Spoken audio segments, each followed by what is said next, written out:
Baik, puji Tuhan, Shalom. Saudara-saudara dikasih Tuhan, kami ucapkan selamat beribadah, selamat hari Minggu semuanya. Mari bersama-sama kita mau datang beribadah di hadapan Tuhan saat ini. Mari kita berdoa bersama-sama. Bapa di surga, terima kasih buat kesempatan yang indah ini. Kembali kami boleh bersama-sama bersekutu beribadah di dalam hadirat-Mu. Kami bersyukur Tuhan, 1 minggu lamanya Tuhan telah menyertai kami. Dan biarlah saat ini dengan segenap hati dan kerinduan kami rindu datang di dalam hadirat-Mu. Kami rindu mencari akan wajah-Mu. Dan biarlah saat yang indah ini Tuhan, Engkau hadir di tengah-tengah kami. Engkau bertahta di atas ibadah kami Tuhan. Dan biarlah nama Tuhan dipermuliakan, nama Tuhan ditinggikan. Terima kasih Bapa. Kami serahkan ibadah ini ke dalam tangan-Mu. Biarlah nama-Mu ditinggikan, nama-Mu diagungkan. Hanya dalam nama Yesus kami berdoa. Yang percaya mari bersama-sama katakan amin. Puji nama Tuhan. Mari bersukacita bersama-sama pagi hari ini. Haleluya.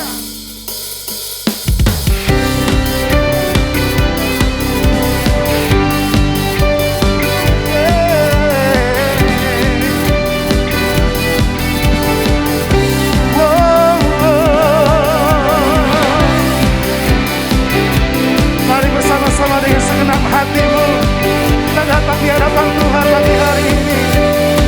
Haleluya. Segenap hati aku memuji, segenap jiwa aku bernyanyi, karena Roh-Mu ada dalamku. Tuhan, ku angkat tanganku memuji, ku angkat suara dan bernyanyi, karena Roh-Mu ada dalamku. Tuhan, mari menari memuji, ungkapkan sukacita di hati. Semua katakan sama-sama, Kau terbesar dan mulia, ajaib semua perbuatan-Mu. Yesus, Kau terbesar dan mulia, biarlah semua memuji-Mu. Yes, biarlah semua memuji-Mu Tuhan. Haleluya, haleluya. Segenap hati aku memuji, segenap jiwa aku bernyanyi, karena Roh-Mu ada dalamku. Tuhan, ku angkat tanganku memuji, ku angkat suara dan bernyanyi, karena Roh-Mu ada dalamku. Tuhan, mari menari memuji, ungkapkan sukacita di hati. Saudaraku, katakan sama-sama, Kau terbesar dan mulia,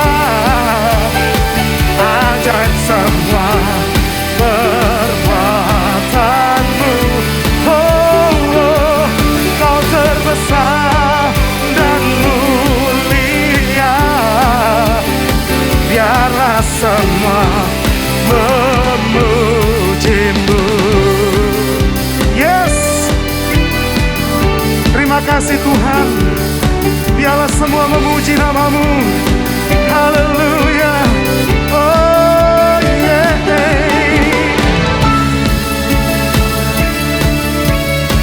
Yesus, Kau terbesar dan mulia,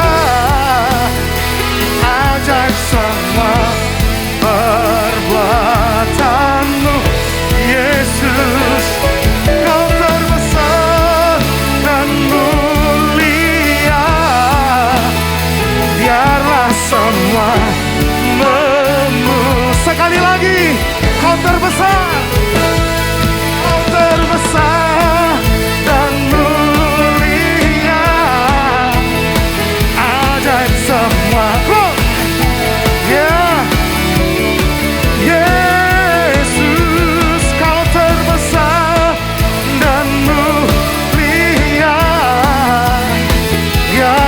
semua memujimu, biarlah semua memujimu. Yesus, biarlah semua memujimu. Ya, haleluya. Kami rindu setiap nafas memuji Tuhan, setiap jiwa memuji-Mu Tuhan. Haleluya, haleluya. Terima kasih Tuhan, haleluya. Yesus, Engkau sungguh baik bagi kami. Bawa kami lebih lagi Tuhan untuk menyembah-Mu saat ini. Haleluya. Thank you Lord. Oh.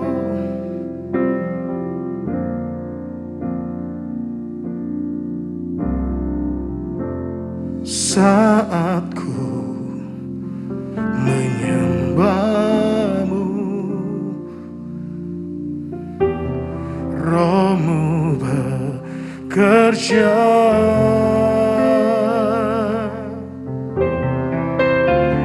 Saat ku memuji-Mu, Kau bertata di atas pujian. Sekali lagi bersama-sama, saat ku memuji, saat ku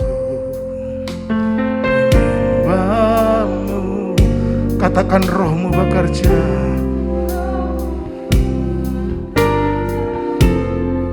Saat ku memuji-Mu, Kau bertata di atas pujian. Ku angkat hatiku,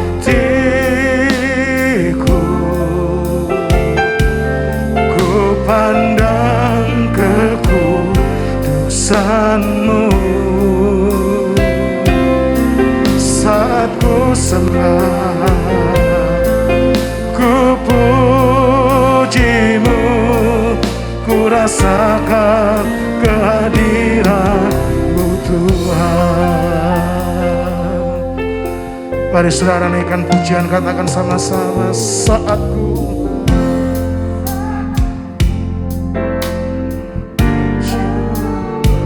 katakan Roh-Mu bekerja, Roh-Mu bekerja. Saat ku memuji-Mu, Kau bertata di atas. Sekali lagi katakan, saat ku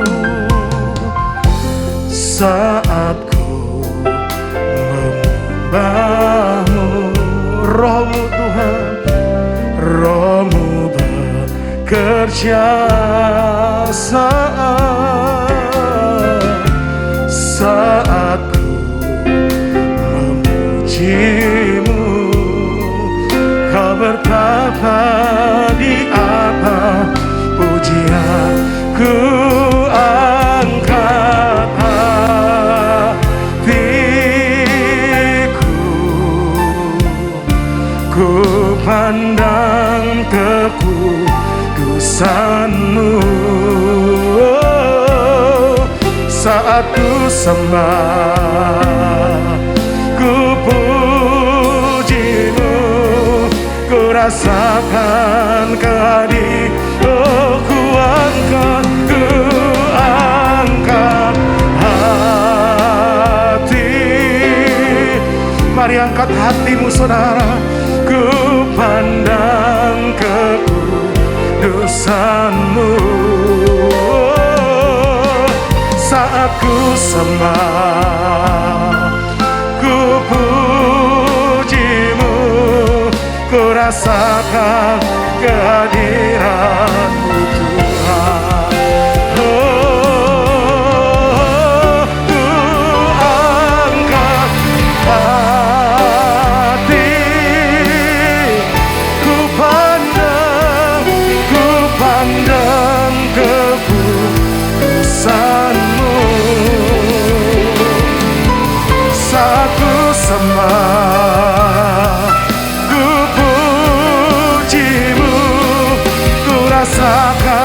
Mari angkat hatimu lebih lagi.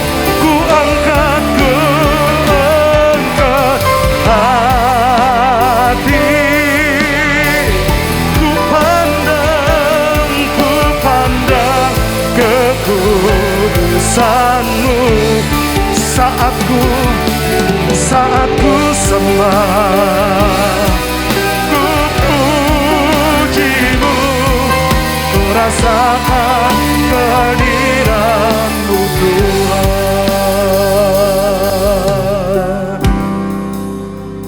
Mari angkat tanganmu, katakan, ku angkat hatiku, sembah Dia.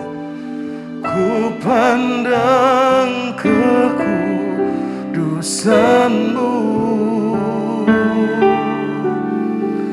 Saat ku sembah, ku puji-Mu, ku rasakan kehadiran-Mu Tuhan. Sekali lagi, ku angkat hatiku, sembah Dia. Ku pandang kekudusan-Mu. Saat ku sembah, ku puji-Mu, ku rasakan ku angkat hati. Mari buka hatimu dan sembah Dia. Ku pandang kekudusan-Mu. Saat ku sembah, ku puji-Mu, ku rasakan kehadiran. Saat ku sembah,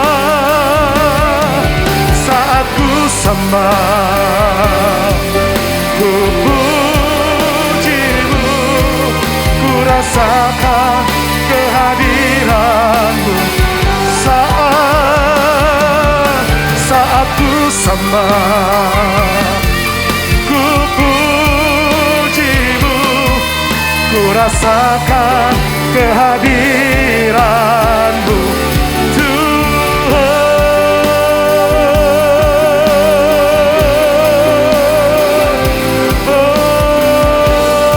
Mari angkat hatimu saudara, sembah.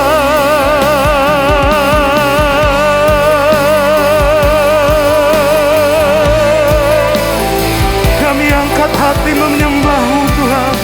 Kami angkat hati kami memuji nama-Mu.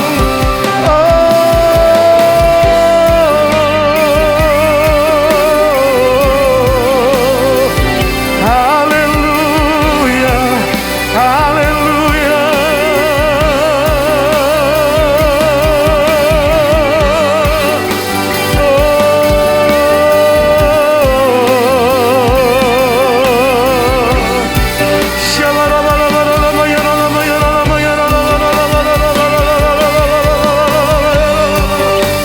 Mari bangun imanmu saudara. Bangun keintimanmu dengan Tuhan saat ini. Bawa penyembahanmu lebih.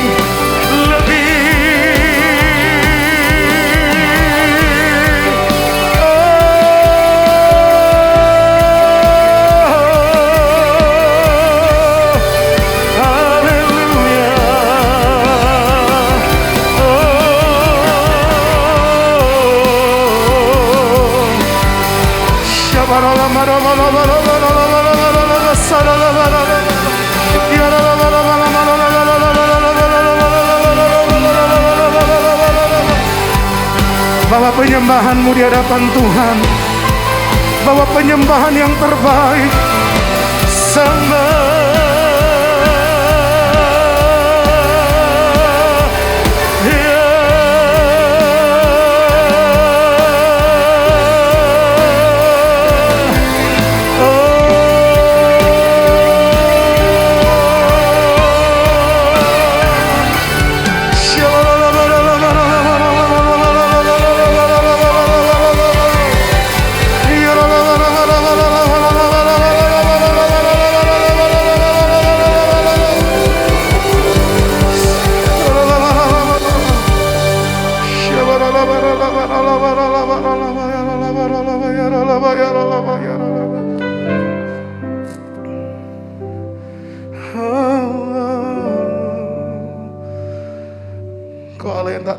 atas Tuhan. Biarlah Engkau bertahta di atas setiap pujian dan penyembahan kami. Kami percaya di dalam hadirat-Mu Tuhan ada pemulihan. Dalam hadirat-Mu ada kekuatan yang baru. Bahwa kami lebih lagi untuk menyembah-Mu Tuhan saat ini.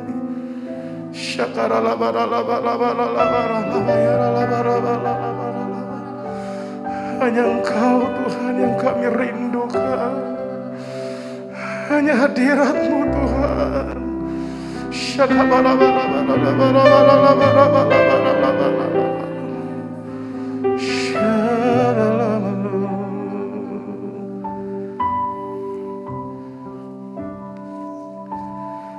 Mari buka hatimu lebih lagi di hadapan Tuhan.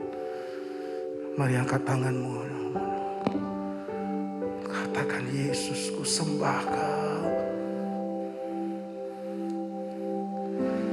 Yesus, ku sembah Kau.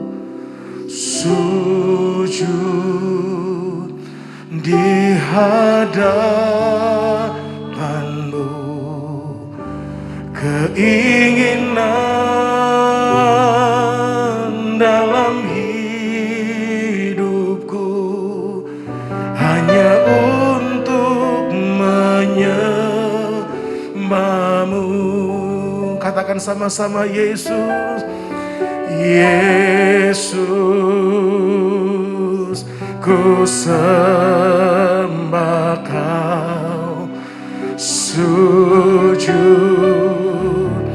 di hadapan-Mu, keinginan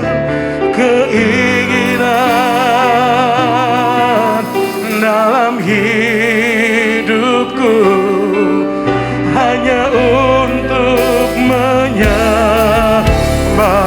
Yesus. Yesus, ku sembah Kau. Sujud di hadap keinginan dalam hidupku hanya untuk menyembah-Mu.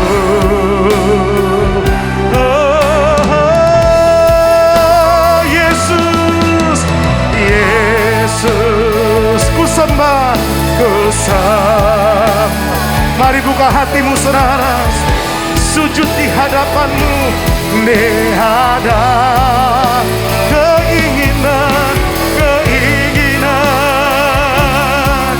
dalam hidupku hanya untuk sekali lagi, Yesus, Yesus, ku sembah Kau. Sujud di hadap keinginan dalam hidupku hanya untuk menyembah-Mu. Keinginan dalam hidupku hanya untuk menyembah-Mu. Keinginan dalam hidupku hanya untuk menyembah-Mu.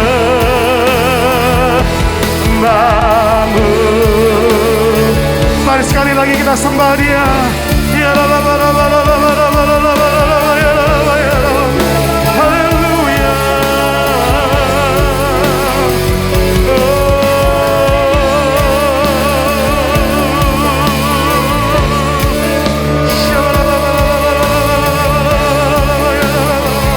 haleluya.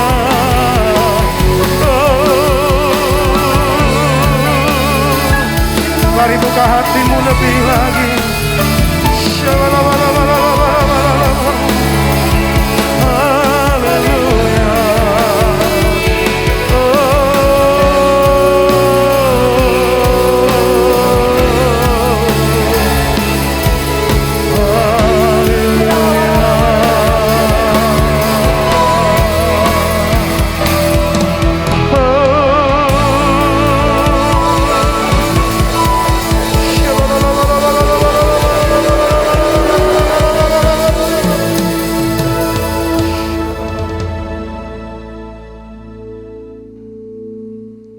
Terima kasih Tuhan.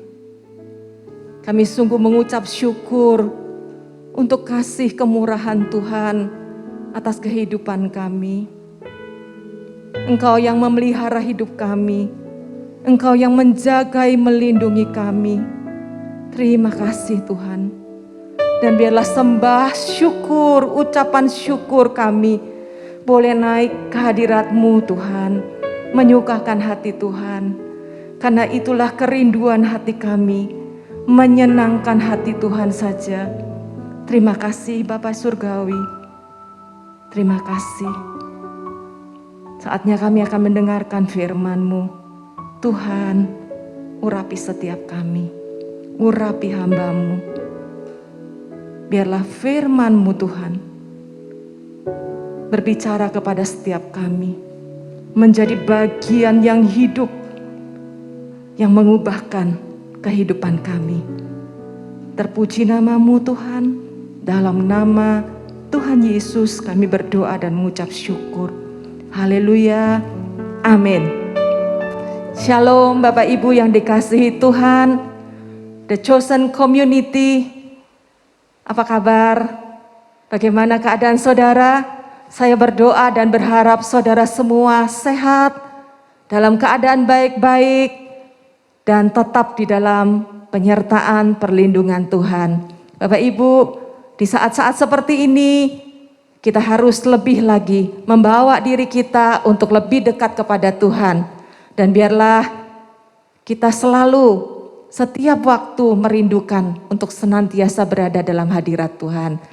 Saatnya kita akan mendengarkan kebenaran firman Tuhan. Firman Tuhan akan disampaikan oleh hambanya, Bapak Paulus Bambang, Advisor The Kingdom Business Community dari Jakarta. Biarlah kebenaran firman Tuhan yang akan disampaikan memberkati kita semuanya. Amin. Haleluya. Selamat pagi, senang sekali bertemu dengan Anda. Mari sebelum mendengarkan firman Tuhan, kita berdoa. Tuhan Yesus, kami percaya Engkau akan memberkati pemberitaan firman-Mu ini untuk kami semua, The Chosen. Kiranya Tuhan berbicara melalui hamba-Mu, karena kami percaya Tuhan akan berbicara kepada kami yang siap mendengarnya. Di dalam nama Tuhan Yesus kami berdoa dan mengucap syukur. Amin. Senang sekali hari ini ketemu dengan The Chosen. Saya akan sharing mengenai kejutan dari Tuhan. Siapkah kita? Kejutan dari Tuhan, siapkah kita? Yeremia 33 ayat 3. Berserulah kepadaku, maka aku akan menjawab engkau dan akan memberitahukan kepadamu hal-hal yang besar yang tidak terpahami, yaitu hal-hal yang tidak kau ketahui. Sekali lagi, Yeremia 33 ayat 3. Berserulah kepadaku, maka aku akan menjawab engkau dan akan memberitahukan kepadamu hal-hal yang besar dan yang tidak terpahami, yaitu hal-hal yang tidak kau ketahui. Ayat-ayat ini membuat kita berpikir ada kejutan dari Tuhan. Kalau ada kejutan dari Tuhan, ada 3 hal yang kita akan alami yang dari Tuhan. Yang pertama adalah hal-hal besar. Hal besar artinya ukuran yang tidak pernah kita pakai sebelumnya. Ukuran karena besar.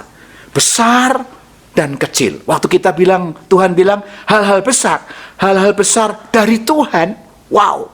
Kalau hal-hal besar dari manusia aja sangat relatif. Engkau dan saya, saudara, bicara besar kecil itu sangat relatif dan subjektif. Kita bicara untung 100 juta, ada yang bicara besar, ada yang bicara kecil. Ada untung 1 miliar, ada bicara besar, kecil. Ada yang bilang sangat besar, membayangkan hal seperti itu. Karena tergantung relatif kita. Ya, jadi besar, kecil adalah ukuran yang relatif. Tapi Tuhan bilang, ini dari Tuhan. Tuhan aja bilang hal besar. Berarti buat kita sangat besar. Karena ukurannya relatif Tuhan dibandingkan kita. Yang kedua artinya apa hal besar? Ini bukan hanya soal kuantitas banyaknya, tapi juga kualitas. Jadi hal besar ukurannya besar, bukan hanya segi kuantitas, tapi juga kualitas. Yang kedua, kejutan dari Tuhan bicara soal apa? Tidak terpahami. Artinya apa? Di luar kemampuan pikiran kita yang kita sudah kuasai. Ini juga relatif dan subjektif. Subjektif tergantung dari apa? Pengetahuan yang kita kuasai. Kita bisa paham nggak? Kita bisa mengerti nggak? Ini tergantung dari pengetahuan kita. Jadi kalau pengetahuan kita kecil, mendapatkan kejutan dari Tuhan, kadang-kadang, wah aku nggak paham ya, karena memang pengetahuan kita kurang. Tapi ada orang yang pengetahuannya tinggi, lihat begini, wow paham. Tapi dari Tuhan berarti tidak ada manusia yang bisa memahami. Karena apa? Tuhan besar dan berkata, aku akan kasih sesuatu yang tidak terpahami terhadap engkau manusia. Dan yang ketiga, kejutan yang ketiga adalah tidak diketahui. Tidak diketahui berarti sesuatu yang baru yang belum pernah kita lihat atau alami. Ini juga relatif, subjektif. Tergantung pengalaman kita bagaimana. Kita tahu apa dan bagaimana. Sesuatu yang belum pernah ada, yang tidak kita ketahui. Bayangkan Tuhan bilang yang tidak kau ketahui, yang tidak diketahui. Berarti sesuatu yang pengetahuan baru, sesuatu yang belum pernah kita eksplor.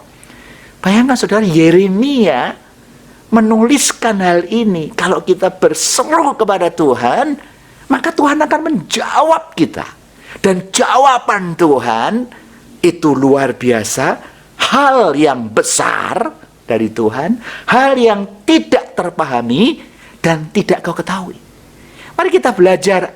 Yeremia menuliskan ini dari pengalaman orang-orang Israel. Orang Israel waktu melihat kejutan dari Tuhan ini bagaimana? Dan kita akan belajar. Dan orang yang menerima kejutan dari Tuhan ada 4 step. Yang pertama, orang terima kejutan dari Tuhan apa? Terkejut. Jelas terkejut. Terkejut bisa apa? Terpesona. Wow. Atau malah takut.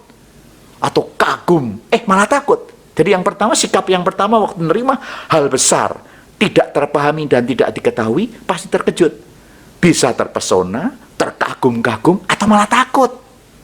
Setelah itu, setelah kita sudah terkagum, terpesona, takut, yang kedua, kita mengalami.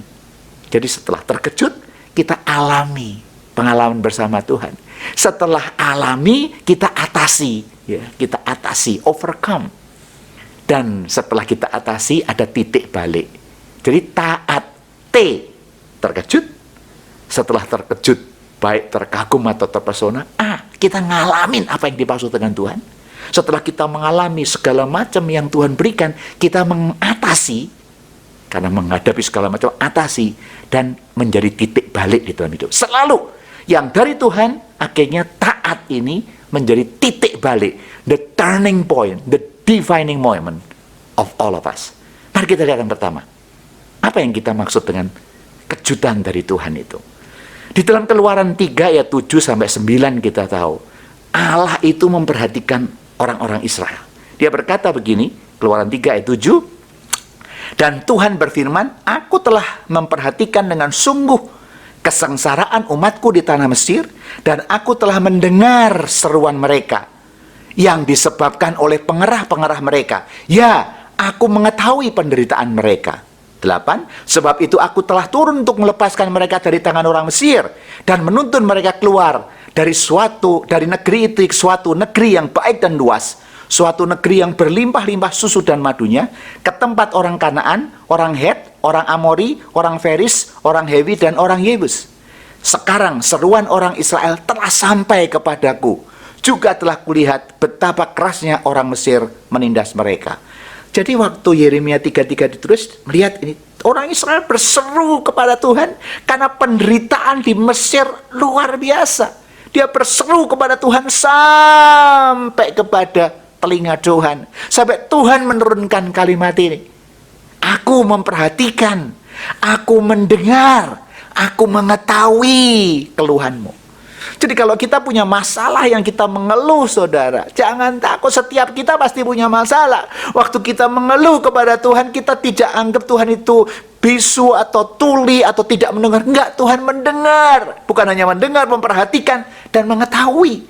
Ini teriakannya sampai di sana. Itu sebabnya nomor 1 yang sangat penting, kejutan dari Allah melihat hal ini apa? Allah itu besar. Itu sebabnya Allah selalu merencanakan yang besar. Tidak mudah kita pahami dan ketahui karena kita terlalu kecil. Mendengar seruan ini, Yang pertama, Allah merencanakan sesuatu yang besar sekali, yang tidak dipahami orang Israel, tidak diketahui, yaitu Aku telah turun untuk melepaskan engkau dan menuntun mereka ke negeri yang berlimpah susu dan madu. Bayangkan dari budak, tiba-tiba ada janji Tuhan, aku akan turun melepaskan. Pakai cara apa? Mereka nggak ngerti. Caranya gimana? 2 juta orang caranya gimana dengan Firaun yang kuat? Dan kemana dituntunnya, dilepaskan kemana? Ke negeri yang berlimpah susu dan madu.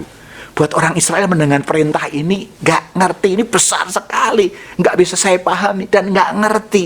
Itu sebabnya Tuhan merancang di dalam hidup kita itu sesuatu yang luar biasa. Itu waktu kita teriak, dan orang Israel waktu mendengar begitu, wow, mereka senang sekali.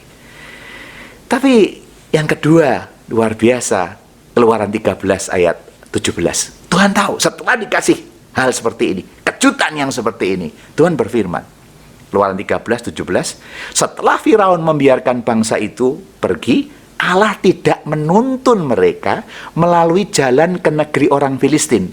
Walaupun jalan ini yang paling dekat. Sebab firman Allah, jangan-jangan bangsa itu menyesal apabila menghadapi peperangan, sehingga mereka kembali ke Mesir. 18, tetapi Allah menuntun bangsa itu berputar melalui jalan di padang gurun menuju ke laut Teberau. Dengan siap sedia berperang, berjalanlah orang Israel dari tanah Mesir. Yang kedua, setelah Tuhan berikan kepada kita waktu kita berteriak-teriak dengan masalah kita, kasih sesuatu yang besar, mimpi Tuhan yang besar. Tapi yang kedua, karena terlalu besar, tidak mudah dipahami dan diketahui, Allah merancang perjalanan yang paling mudah kita lakukan sesuai kemampuan kita. Bukan paling cepat, tapi paling adjust, paling inline, paling sesuai dengan kita. Kesesuaian dengan kita. Lihat, jadi ada yang jalannya A, B, C, setiap jalan yang dirancang Tuhan untuk kita masing-masing berbeda, tergantung dari kita.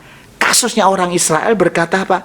Dia pimpin bangsa itu berputar. Kenapa? Karena Tuhan tahu. Takut-takut kalau mereka malah menyesal menghadapi peperangan.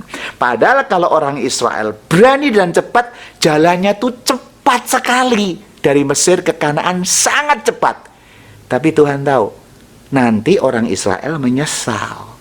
Jadi poin yang kedua, saudara, Tuhan tuh tahu siapa kita kok.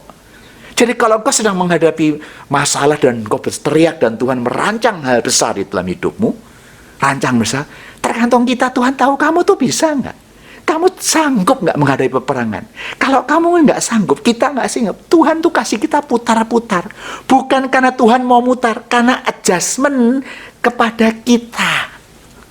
Kita diajak berputar supaya jangan kita nyesel. Itu sebabnya sehari-hari ini kita harus menyiapkan diri berkata, Tuhan aku siap, Tuhan aku siap. Semakin engkau siap, semakin engkau berani, jalan hidupmu, di dalam bisnismu, di dalam keluargamu akan cepat. Kenapa ada orang penyelesaiannya cepat, ada orang sakit penyelesaian cepat, ada bisnis yang masalah penyelesaian cepat. Kemana? Kenapa yang lain banyak berputar-putar? Tergantung dari masing-masing orang. Tuhan tahu masing-masing orang itu.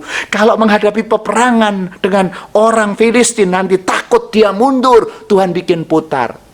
Jadi yang kedua, saudara, untuk menyelesaikan masalahmu, Tuhan tuh ingetin dirimu sendiri. Kamu itu kuatnya sampai seberapa besar, anakku. Kalau engkau berani, jalanmu tuh singkat kok. Tapi kalau engkau tidak punya iman, engkau tidak punya keberanian, engkau tidak punya ketetapan sama Tuhan, diputer-puter. Jadi kalau hari ini engkau mengalami diputer-puter, Pak Paulus, saya menghadapi COVID ini kok diputer-puter, kayaknya hidup berputar-putar. Tuhan bilang, because of you. Aku merancang yang cepat. Tapi kalau saya rancang kau dengan cepat, melewati daerah Filistin, jangan-jangan umatku itu jadi menyesal. Jadi poin yang kedua, penyelesaian terhadap rancangan Tuhan yang besar di dalam hidup kita tergantung dari hidup kita. Itu sebabnya setiap hari kita mempersiapkan diri kita.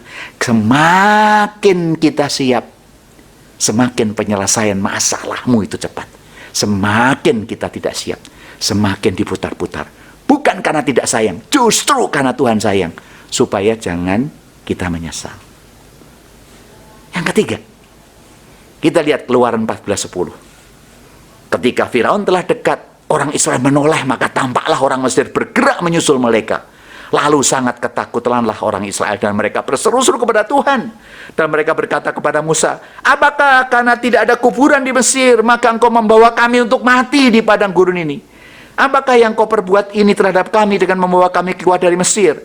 Bukankah ini telah kami katakan kepadamu di Mesir, janganlah mengganggu kami, dan biarlah kami bekerja pada orang Mesir. Sebab lebih baik bagi kami untuk bekerja pada orang Mesir daripada mati di padang gurun ini. Tetapi berkatalah Musa kepada bangsa ini, janganlah takut, berdirilah tetap, dan lihatlah keselamatan dari Tuhan yang akan diberikannya hari ini kepadamu. Sebab orang Mesir yang kamu lihat hari ini, tidak akan kamu lihat lagi untuk selama-lamanya. Ayat 14. Keluaran 14, ayat 14 yang sangat terkenal. Tuhan akan berperang untuk kamu, dan kamu akan diam saja. Yang ketiga, menghadapi rancangan Tuhan yang besar di dalam hidup kita, kejutan Tuhan yang belum besar dalam hidup kita. Tuhan memberi kesempatan kepada kita untuk mengalami kebesaran lewat kesulitan hidup agar kita itu menjadi manusia yang kuat. Kita pikir ini rancangannya Tuhan, kita pikir Tuhan merancang perjalanan sesuai dengan kemampuan kita, Tuhan adjust sesuai dengan kemampuan kita. Tapi yang ketiga, kenapa nggak yang gampang-gampang? Walaupun sudah di-adjust, tapi tetap ada kesulitan, tetap ada masalah.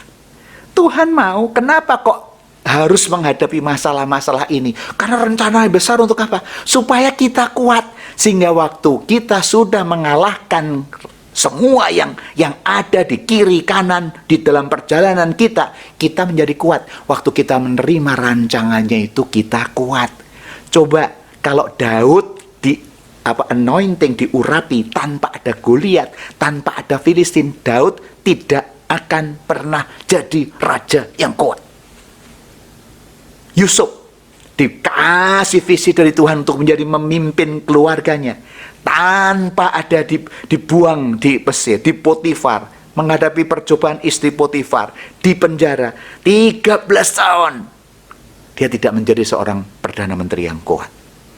Kita tahu, Sadrah, Mesakh, Abednego dibawa ke Babel, menghadapi segala macam dites. Kamu cinta Tuhan atau masuk ke panasnya api. Dan dia berhasil. Dan dia menjadi pemimpin yang kuat. Daniel. Jadi hal yang besar. Tuhan bilang, aku akan jadikan kamu raja yang hebat, Daud. Dan Tuhan pimpin dia melewat kesulitan. Tapi kesulitannya tadi kan, Tuhan bilang di ayat 2, tidak di orang Filistin pertama. Takut menyesal. Diputar-putar dikit. Dicari musuh-musuh yang enteng. Supaya pada waktu lepas dia kuat. Daud dibawa kepada musuh-musuh itu untuk dia strong. Yang ketiga, untuk jadi menerima kejutan dari Tuhan, kita harus siap menghadapi peperangan lewat kesulitan hidup itu yang dirancang oleh Tuhan, yang dipimpin oleh Tuhan, bukan untuk mengalahkan kita, tapi untuk memberikan pengalaman kepada kita bahwa pengalaman dengan Tuhan itu sangat penting di dalam hidup kita. Orang Kristen yang tidak punya pengalaman hidup bersama Tuhan menjadi orang Kristen yang lemah, imannya lemah. Orang Kristen yang tidak mengalami struggle bersama dengan Tuhan, engkau akan menjadi orang Kristen yang lembek. Dan orang Kristen yang kalau sukses, jadi berontak sama Tuhan. Orang Kristen kalau yang sukses, jadi meninggalkan Tuhan. Kenapa? Dia tidak merasa yang membuat ini Tuhan. Lihat ini, begitu dibawa berputar dulu, masuk ke Laut Tiberia, baru diputar sebentar nih, masuk ke Laut Tiberia. Dia lihat ke belakang, orang Israel sudah takut karena orang Mesir datang dengan keretanya. Wah, bunyi, kita lihat film The Moses itu ya, keretanya, wah debunya besar. Dia bilang, habislah kita, habislah kita. Belum perang menghadapi Filistin, belum perang menghadapi Amalek, baru diserang balik Mesir, orang Israel sudah matilah kita ini Musa. Buat apa? Kan I told you jangan ganggu ke ini. Itu sebabnya banyak orang Kristen nggak mendapat kemenangan di dalam hidupnya karena tidak berani perang, tidak berani maju, tidak ikut rencananya Tuhan, kejutan dari Tuhan nggak berani. Itu sebabnya banyak yang jatuh. Tapi kita bersyukur nomor 3, kejutan dari Tuhan itu lewat kesulitan hidup. Keluaran 14 ayat 14, biarlah menjadi rema buat engkau. Tuhan akan berperang untuk kita. Caranya gimana Musa? I don't know. Tuhan yang akan berperang buat kita. Kamu akan diam saja. Yang butuh iman. Bayangin, ada musuh di belakang kita, nyerang, kita berkata, Tuhan akan berperang. Dan kamu diam saja. Ini iman. Karena Tuhan itu bersama dengan kita, Immanuel. Ini peperangan iman jauh lebih besar, lebih sulit daripada peperangan pikiran. Di dalam bisnis, saya orang bisnis, engkau orang bisnis. Di dalam keluarga, masalah keluarga. Yang kalah pertama, iblis mengalahkan kita, iman kita. Orang yang imannya sudah kalah, pikirannya jadi kacau, bisnisnya rusak. Imannya sudah kalah, saya mau menang proyek ini ya. Tapi kalau nggak pakai suap nggak bisa, nggak nyogok nggak bisa. Imannya kalah, wah kalau gitu nyogok aja. Begitu imannya kalah, kita masuk. Dan kita ikut-ikutan. Akibatnya kita terjerumus dan mati. Dengan segala macam. Jadi peperangan apapun di bisnis itu bukan soal pengetahuan loh. Pengalaman iman. Begitu enggak Pak Paulus. Saya mau pegang apapun lebih baik saya nggak dapat proyek. Tapi saya mau jujur sama Tuhan, lurus sama Tuhan, mau pakai cara Tuhan. Nanti aneh, Tuhan kerja, imanmu membuat pikiranmu strong, pikiran kita strong, pengetahuan kita strong, dan akhirnya kita bisa memikirkan hal-hal bagus. Musuh dikalahkan, bukan karena pikiran kita, dari iman kita yang memperkuat iman kita. Itu artinya Tuhan yang berperang.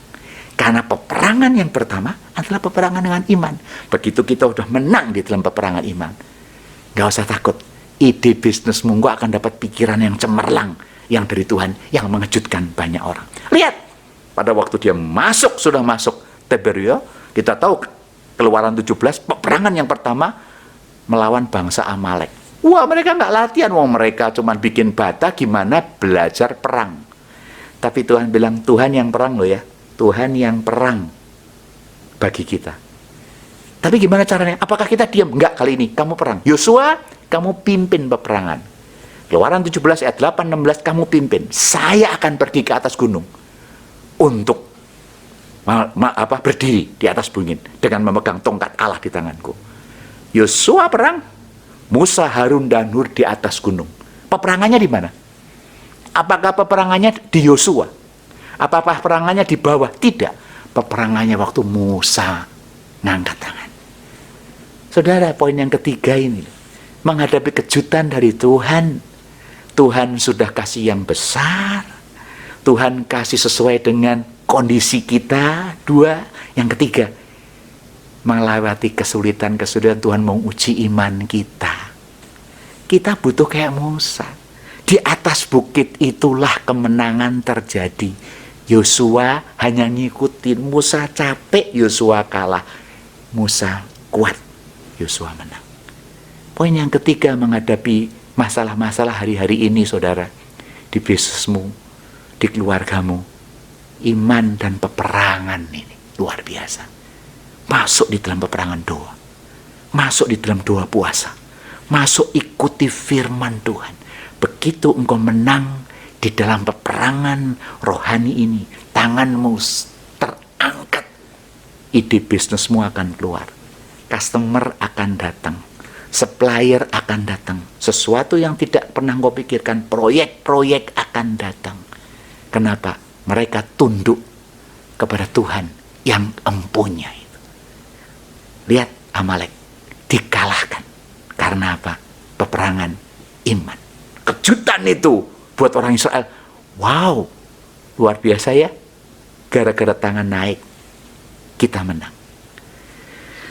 Lalu kita lihat Bilangan 14:22. Tuhan terus jalan ini. Israel terkejut, Israel alami masalah-masalah ini. Semua orang telah melihat kemuliaanku dan tanda-tanda mujizat yang dikuperbuat di Mesir dan di padang gurun.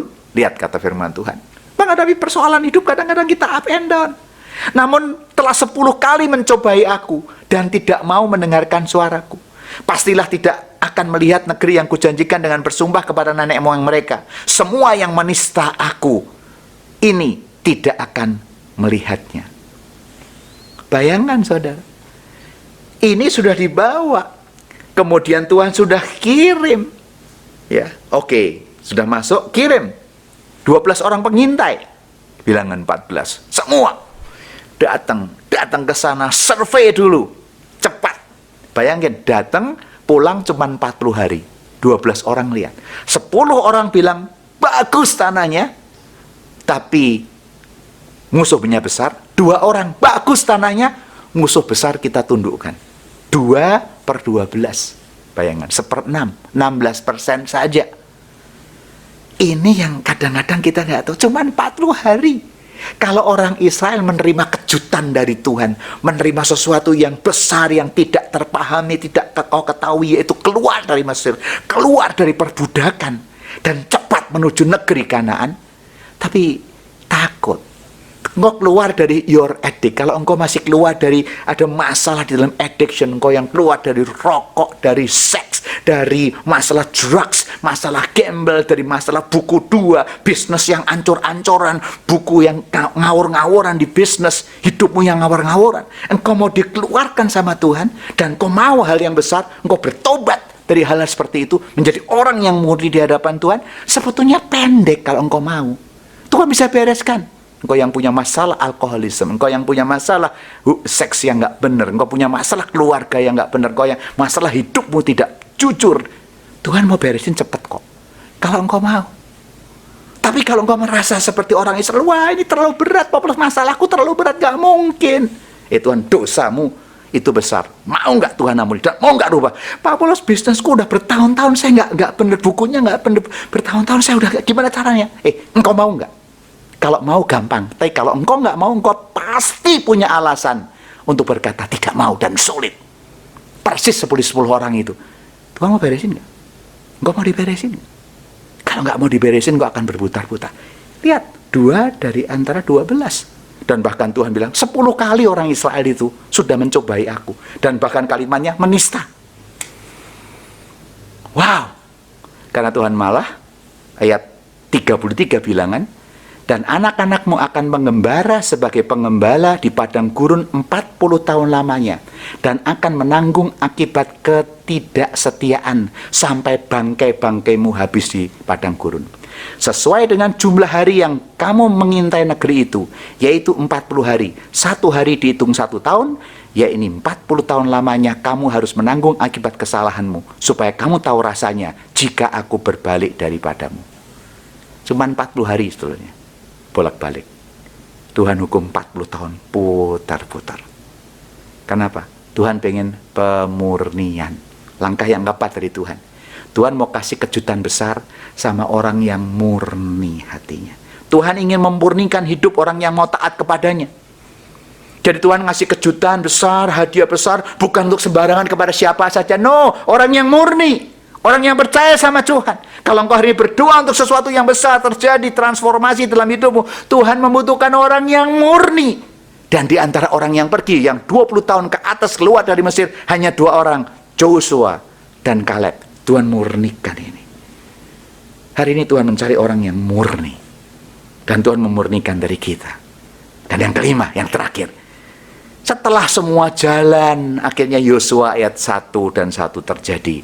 Sesudah Musa hamba Tuhan itu mati, berfirmanlah Tuhan kepada Yosua bin Nun, abdi Musa itu, demikianlah, hambaku Musa telah mati, sebab itu bersiaplah sekarang, seberangilah sungai Yordan ini, engkau dan seluruh bangsa ini, menuju negeri yang akan kuberikan kepada mereka, kepada orang Israel itu.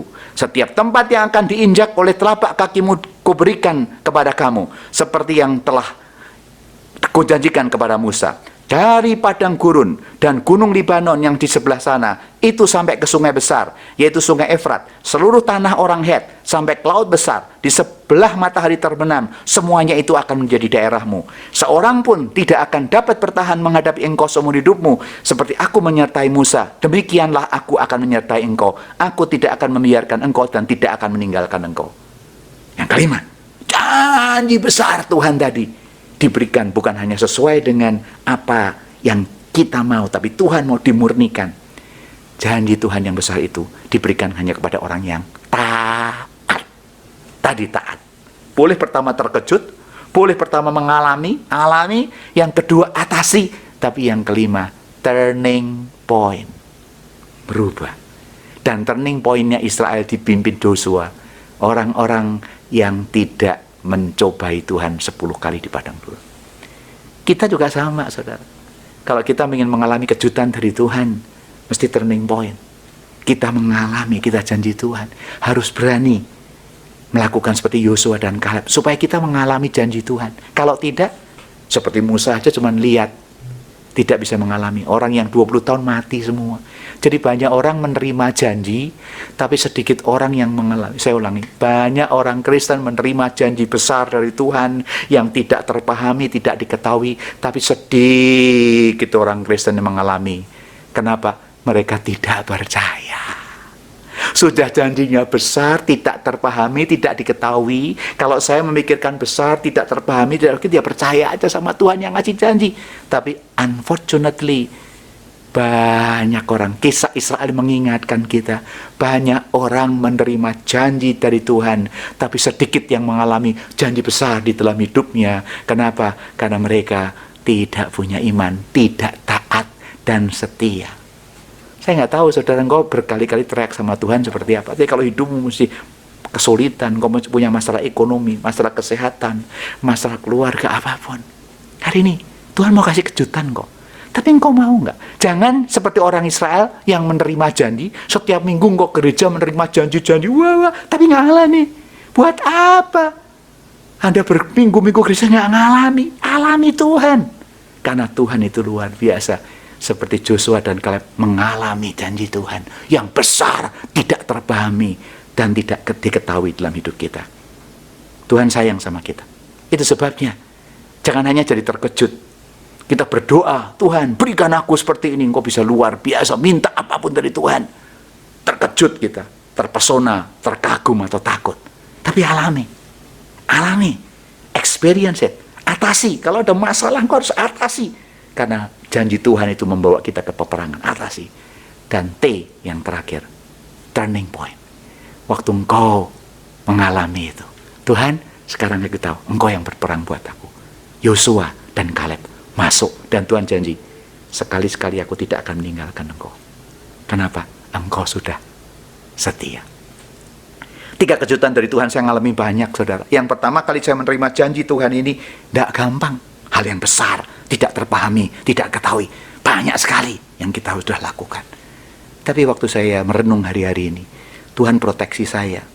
Waduh, coba kalau saya nggak diproteksi Tuhan, saya mungkin bisa masuk penjara. Atau saya mungkin bisa gagal ke sini-sini. Waktu saya salah satu mau investasi perusahaan yang besar, segala macam, kita sudah diceritain, Tuhan taruh saya, jangan partner, ini bahaya. Saya pertama kali nggak mengerti, ini hal besar, tapi kok Tuhan nggak boleh, Tuhan jaga, enggak. Dan ternyata setelah beberapa saat saya tahu partner ini masuk penjara, bahkan dihukum seumur hidup. Coba kalau kita ngikutin. Ada partner yang lain, kita sudah melakukan due diligence, satu project, udah detail due diligence, udah selesai, kita udah kunjungin perusahaannya segala macam, titik tertentu, waktu negosiasi terakhir, saya minta pegang bidang keuangan ini. Kalau tidak, enggak. Marah dia. Dia lapor ke atasan saya, bilang, ini Pak Paulus pas makan siang, dia bilang atasan saya mau tinggalin tuh. Sombongnya bukan main, kayaknya mintanya begini. Saya bilang, terserah Bapak, tapi ini adalah deal breaker. Saya pegang atau tidak. Dia marah. Tapi saya bilang, saya mau melakukan yang benar. Keuangan harus benar, caranya benar. Karena dengan itu Tuhan memberkati saya. Nggak mau, akhirnya dealnya gagal, dia marah, dan malah kayak nggak mau kenal sama saya. Dalam waktu nggak berapa lama ketahuan, dia ditangkap melakukan manipulasi. Sekarang siap-siap di penjara. Waktu 3-4 hari yang lalu, saya merenungkan, dan banyak sekali. Tuhan, dahsyat ya, Engkau memelihara saya. Sehingga waktu setelah saya pensiun, begitu pensiun, Tuhan karikan kepada saya hal-hal besar yang tidak terpahami, tidak diketahui. Sehingga walaupun saya pensiun sekarang, saya mengerjakan hal-hal besar yang luar biasa, yang dulu sewaktu saya masih bekerja tidak mungkin saya kerjakan. Karena waktu, masalah perhatian, masalah fokus, sekarang justru pada waktu saya di luar, saya melakukan. Hari ini, saya tidak tahu masalah Anda, tapi Tuhan bilang, Tuhan akan kasih hal yang besar yang tidak terpahami dan tidak kau ketahui. Pertanyaannya, engkau siap menerima enggak? Kalau hidupmu punya masalah, keuanganmu masalah, kau siap menerima nggak? Kalau kau siap menerima, harus punya iman seperti Joshua dan Kaleb itu. Engkau akan dibawa ke tempat yang tidak mudah. Engkau harus seperti Daud menghadapi Goliat. Engkau harus seperti Yusuf menghadapi Potifar, menghadapi penjara. Waktu engkau sudah melewati itu semua, Tuhan bilang, shortcut, 40 hari kok. Tidak perlu 40 tahun terjadi di dalam hidupmu. Mari kita berdoa. Bapa, kami menyerahkan hari ini The Chosen, anggota The Chosen, mereka di-chose untuk melakukan hal yang besar, yang tidak terpahami dan tidak kau ketahui. Dan jadikan mereka menjadi anak-anakmu yang understand ini. Kalau kita taat kepada Tuhan, kita mungkin terkejut, tapi kita harus mengalami, kita melewati semua pengalaman ini. Dan kita tahu Tuhan, kalau kita bisa melakukan hal bersama dengan Tuhan, maka Tuhan akan berikan itu. Ajar kepada kami Tuhan, mengalami janji Tuhan. Bukan hanya melihat, bukan hanya memikirkan, tapi mengalami. Dan kami percaya bersama Tuhan, kami lakukan perkara besar. Dalam nama Tuhan Yesus, kami berdoa dan mengucap syukur. Amin. Baik, puji Tuhan. Saya percaya kita semua diberkati oleh firman Tuhan saat ini. Kami ucapkan terima kasih kepada Bapak Paulus Bambang yang sudah menjadi saluran berkat bagi setiap kita. Biarlah kebenaran firman Tuhan ini boleh menjadi kekuatan bagi setiap kita. Puji nama Tuhan. Kita akan akhiri ibadah kita saat ini. Kita naikkan syukur kita di hadapan Tuhan. Sebab kau besar, perbuatanmu ajaib, tiada seperti Engkau,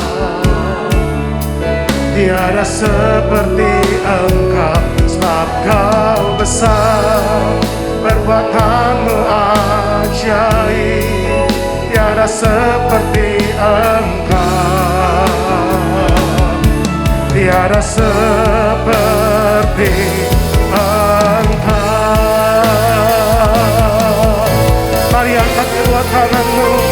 Sebab kau besar, perbuatanmu ajaib, tiada seperti Engkau, tiada seperti Engkau. Sebab kau besar, perbuatanmu ajaib, tiada seperti Engkau. Oh, tiada seperti Engkau,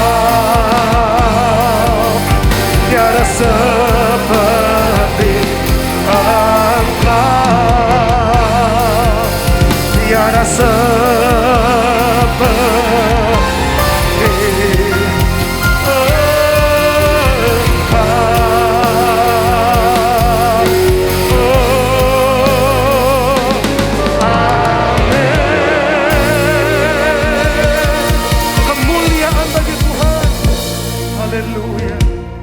Terima kasih Tuhan, terima kasih. Engkaulah Tuhan, Allah kami, Bapa kami yang luar biasa. Tuhan kami, Juru Selamat kami. Terima kasih Tuhan, Engkau sumber hidup kami. Bapa, sebelum kami mengakhiri ibadah kami ini, kami mau bersatu hati. Kami mau berdoa untuk bangsa dan negeri kami Tuhan. Biarlah Tuhan, Engkau menurunkan berkat-Mu atas bangsa kami.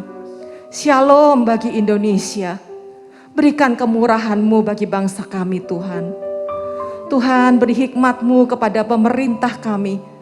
Presiden, wakil presiden, para menteri, para pejabat negeri kami ini Tuhan. Pemerintah-pemerintah daerah, beri hikmat-Mu Tuhan, untuk dapat menjalankan tugas dan fungsi mereka dengan benar Tuhan, dengan sebaik-baiknya, sehingga ada kemajuan bagi bangsa kami, sehingga kami juga dapat mengatasi segala permasalahan yang terjadi di negeri kami ini Tuhan, baik itu pandemi yang sedang terjadi maupun bencana-bencana alam yang ada, yang terjadi di negeri kami ini. Berikan kemurahan-Mu, berikan kasih kemurahan-Mu Tuhan. Terima kasih Bapa, terima kasih. Terima kasih Tuhan. Kami mengangkat tangan kami, karena kami percaya Engkaulah sumber hidup bagi kami. Turunkan berkat-Mu atas kami Tuhan. Damai sejahtera-Mu, sukacita, kekuatan, kesehatan yang melimpah atas hidup kami, atas keluarga kami, atas perkumpulan orang percaya di tempat ini. Biarlah Tuhan, Engkau sendiri yang mengarahkan wajah-Mu kepada kami. Terima kasih Tuhan, terima kasih. Dan biarlah kami boleh menjadi berkat Tuhan. Membawa kabar baik kepada bangsa ini bagi teman-teman sekeliling kami. Membawa kabar sukacita.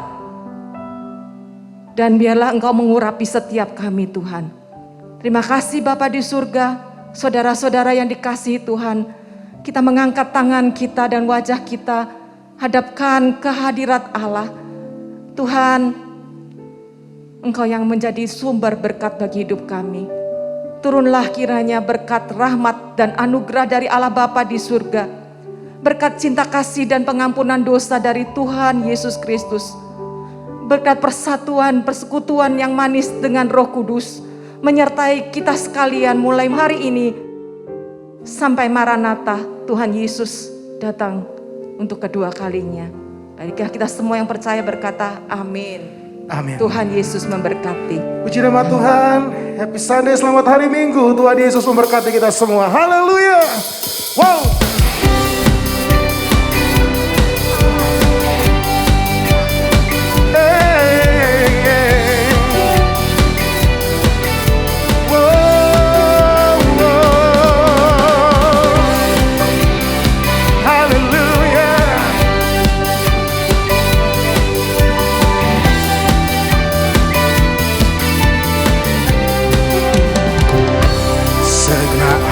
Aku memuji, segenap jiwa aku bernyanyi, karena Roh-Mu ada dalamku, Tuhan. Amin. Ku angkat tanganku memuji, ku angkat suara dan bernyanyi, karena Roh-Mu ada dalamku, Tuhan. Haleluya. Mari menari memuji, ungkapkan sukacita di hati. Oh yeah, Kau terbesar dan mulia, ajaib semua perbuatan.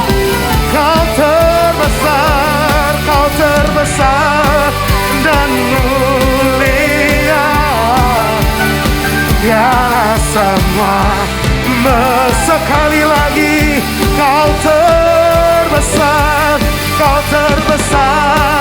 dan mulia, ajaib semua perbuatan-Mu. Yesus, Kau terbesar dan mulia, biarlah semua memuji-Mu.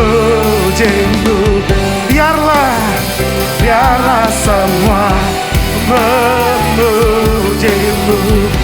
Oh, biarlah semua memuji-Mu. Hey, hallelujah. Thank you Jesus.